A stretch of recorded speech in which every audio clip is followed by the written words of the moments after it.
Deleting your ALDI Mobile account, a step-by-step guide, 2025.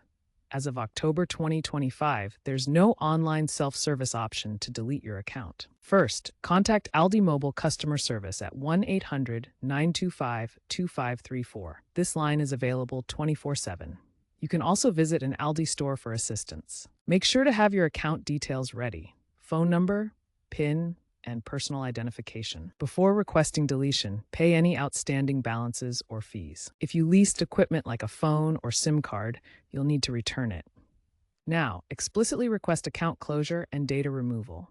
ALDI Mobile should deactivate your service immediately and delete your personal data, name, address, billing history within 30 days following privacy regulations like CCPA. Finally, look for a confirmation email or letter verifying the deletion.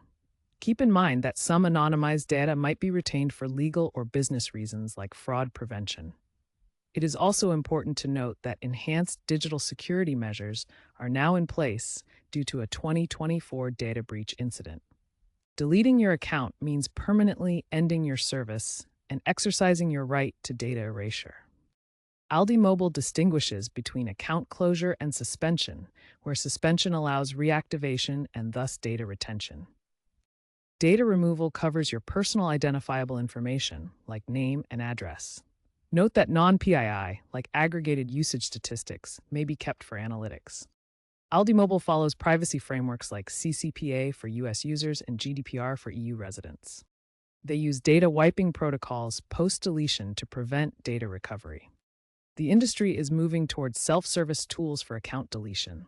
While ALDI Mobile currently requires contacting support, expect a potential mobile app feature for account closure in the future.